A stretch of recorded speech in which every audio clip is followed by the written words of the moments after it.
Mientras en París se bebía champán, al infante francés lo convertían en un blanco viviente, entregándole un fusil que se encasquillaba con solo mirarlo de reojo.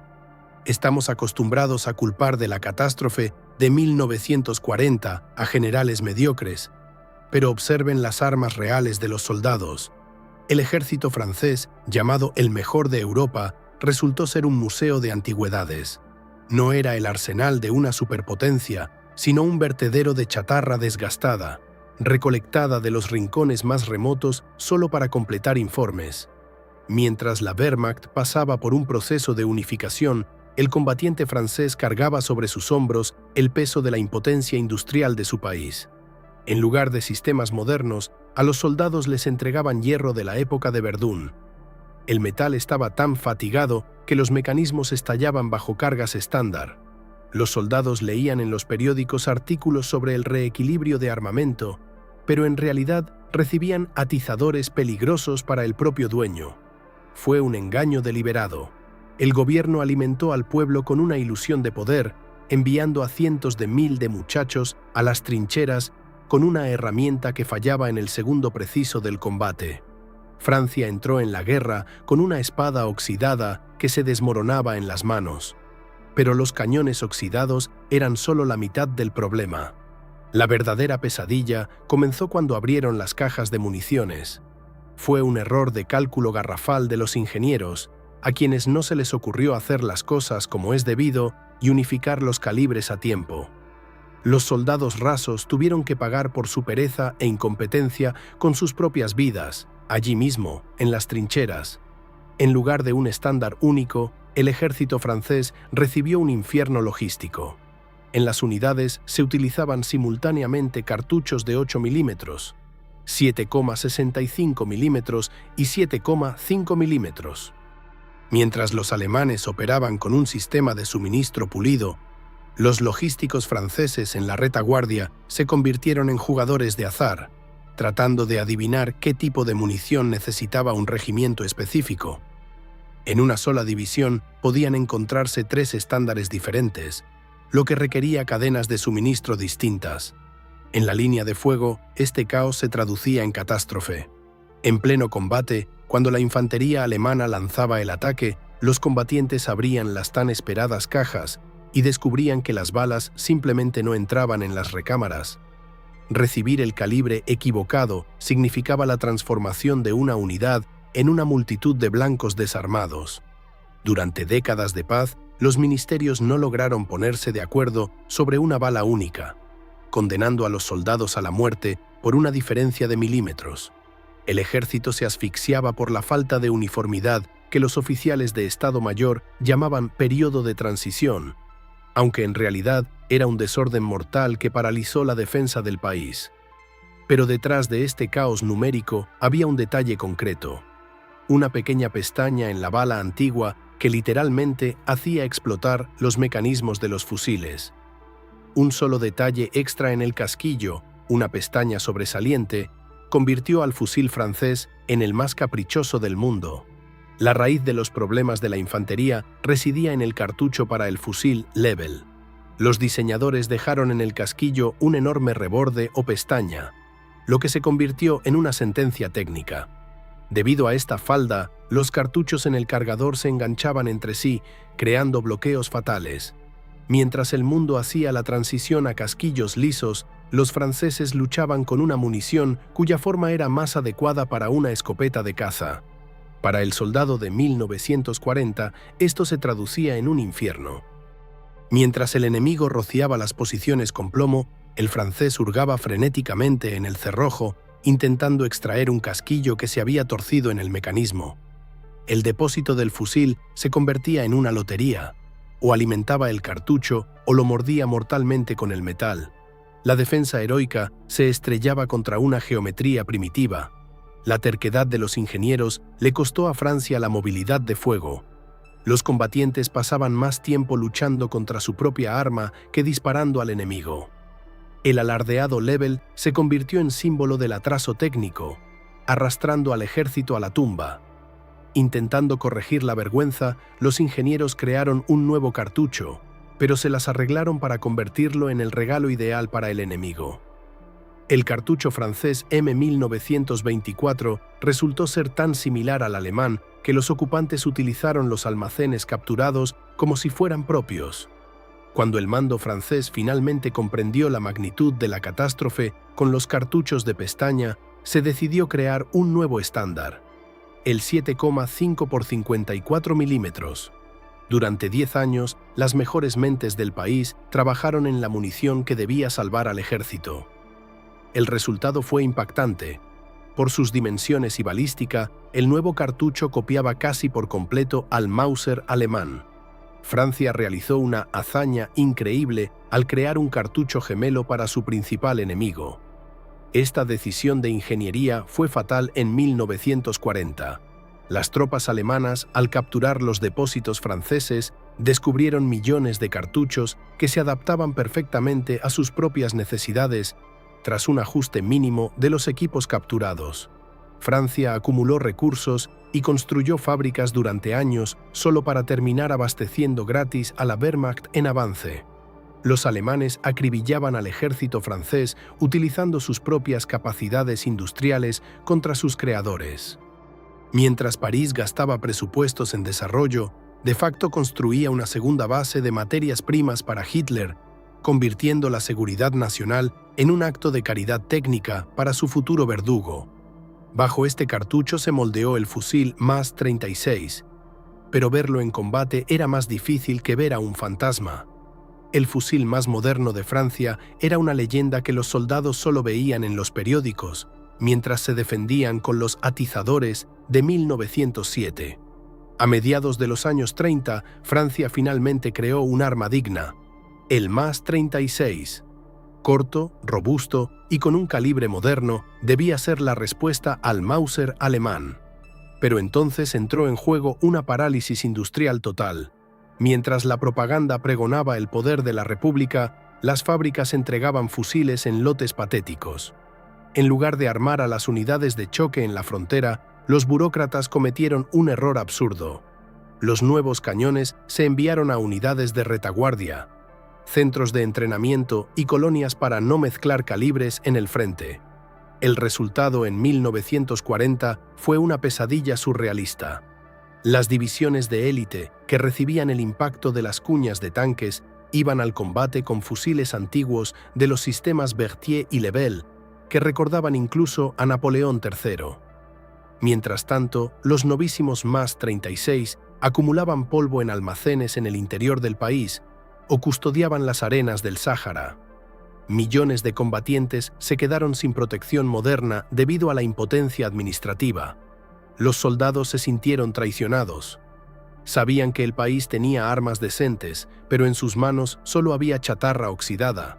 Pero el verdadero horror técnico comenzó cuando Francia intentó crear sus propias armas automáticas.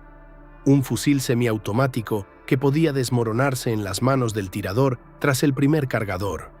Mientras Alemania y la URSS tanteaban el camino hacia un arma automática fiable, Francia decidió sorprender al mundo con el fusil RSCM 1917-18.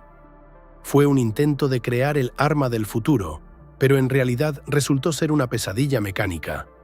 El diseño era tan excesivamente complejo y frágil que el hierro literalmente estallaba por su propia vibración al disparar. El mecanismo de toma de gases, oculto bajo el guardamanos, se obstruía con hollín tras una decena de disparos, convirtiendo el fusil futurista en un trozo de metal inútil. Para el soldado en la trinchera, el RSC se convirtió en el símbolo de una trampa mortal. El fusil era extremadamente sensible a la suciedad.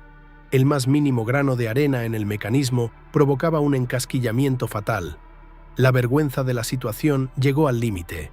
Los combatientes franceses desconfiaban tanto de su arma de alta tecnología que arrancaban masivamente las piezas del sistema automático. Preferían convertir el arma semiautomática en un simple palo manual, con tal de estar seguros de que el siguiente disparo ocurriría. El Estado les entregó una herramienta de suicidio disfrazada de triunfo del pensamiento de ingeniería. La deshonra llegó a tal punto que Francia comenzó a comprar armas a Hitler, reconociendo la muerte de su propia producción. El París oficial patrocinó a Hitler comprándole subfusiles porque fue incapaz de engendrar nada propio. A finales de los años 30, la gran potencia se encontraba en una posición humillante. Los diseñadores franceses pasaron años acumulando planos, pero nunca lanzaron a producción en serie ni un solo subfusil decente. Mientras la Wehrmacht dominaba los modernos MP-38, el ejército francés mendigaba ante las fábricas de su futuro verdugo. Al carecer de producción propia, París comenzó a comprar los Erma EMP alemanes, inyectando de facto dinero en la maquinaria de guerra del Tercer Reich. Fue la máxima expresión de la impotencia administrativa. El dinero francés financió la expansión de las fábricas que, un par de años después, estamparían las armas para la toma de París. Los desarrollos propios solo existían en ejemplares individuales para desfiles. A un paso de la guerra, el ejército se quedó sin armas automáticas, y las muletas alemanas solo subrayaban el colapso de la industria. El país firmó su propia acta de impotencia, patrocinando al enemigo en un intento patético por tapar los agujeros de su defensa. Pero con las ametralladoras, la situación era aún peor. Convirtieron a los soldados franceses en malabaristas de peines de hierro. ¿Cargar una ametralladora con placas rígidas en pleno 1940? Fue un sabotaje técnico que les costó la vida a dotaciones enteras. Mientras el resto del mundo había hecho la transición a cintas de munición flexibles o tambores de gran capacidad, el ejército francés se aferraba tercamente a los arcaicos cargadores rígidos, tiras metálicas de 25 a 30 cartuchos que parecían peines gigantes. La ametralladora Hotchkiss convertía el disparo en un número de circo. El ayudante del ametrallador tenía que alimentar continuamente el arma con estos hierros. El más mínimo doblez en la placa fina, un diminuto grano de arena o la deformación de un diente.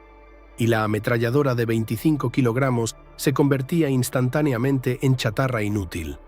No fue solo un atraso técnico, sino una sentencia de muerte en condiciones de guerra de movimientos. Mientras la dotación forcejeaba con las tiras dobladas e intentaba extraer un cartucho encasquillado, los ametralladores alemanes, con su alimentación por cinta, aniquilaban a los franceses por secciones enteras. El sistema de peines limitaba la cadencia de fuego y obligaba a los soldados a realizar movimientos innecesarios bajo el fuego enemigo. Francia se privó voluntariamente de densidad de fuego, convirtiendo a sus soldados en rehenes de unos peines de hierro que fallaban en el momento más crítico del combate.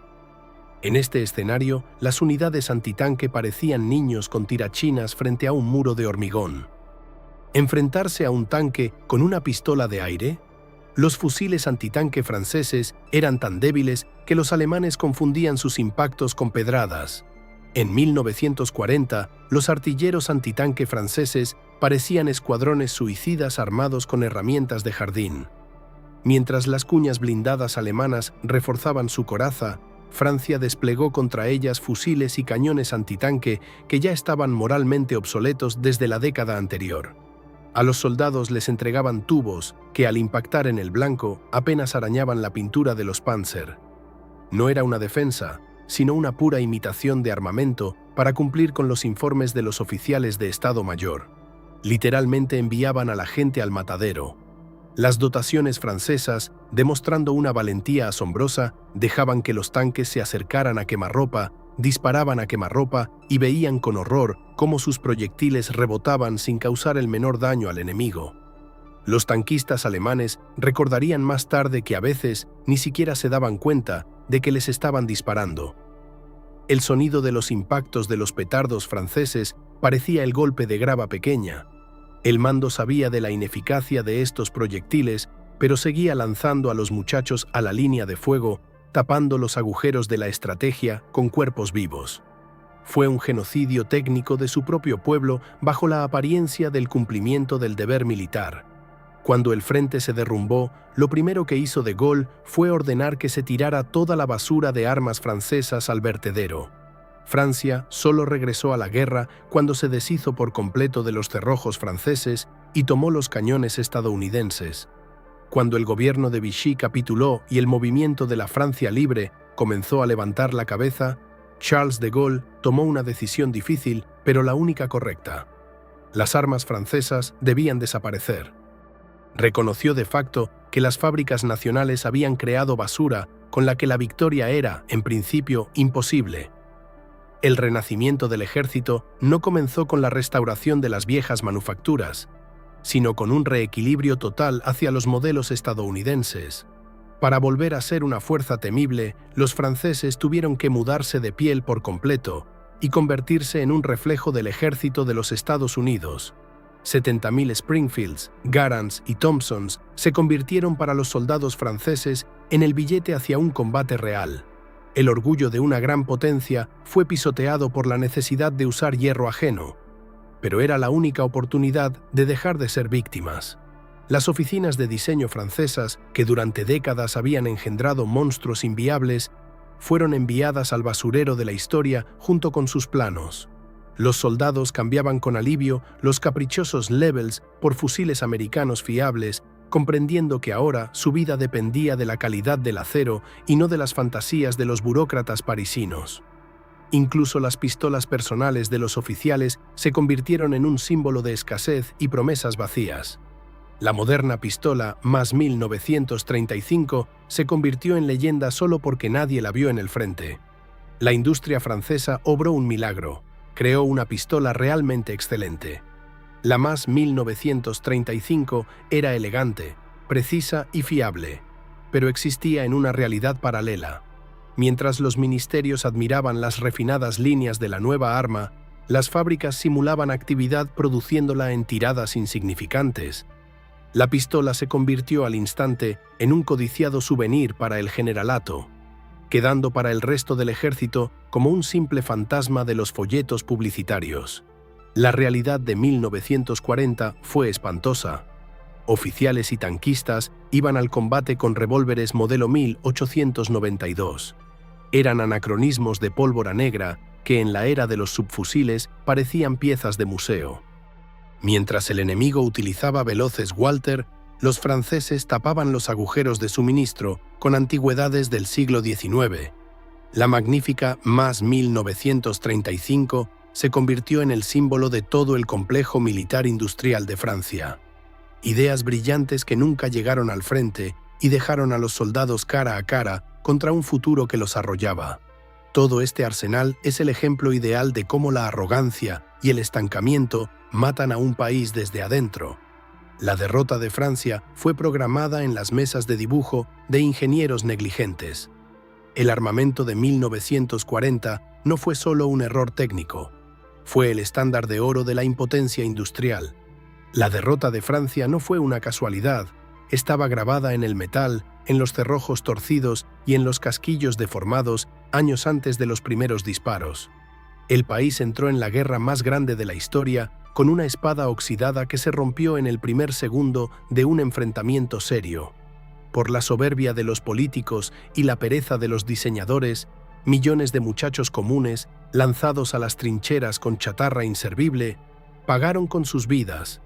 El arsenal francés quedará para siempre en la historia como el monumento a un ejército que se preparaba para la guerra anterior mientras los funcionarios creían en informes falsos.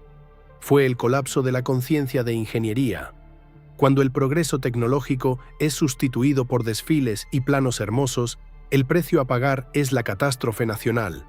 El estancamiento tecnológico convirtió a una de las potencias más poderosas del mundo en una víctima indefensa en solo 6 semanas. Pero lo más impactante es ver qué ideas de esta deshonra han sobrevivido hasta nuestros días. Pero de eso hablaremos la próxima vez.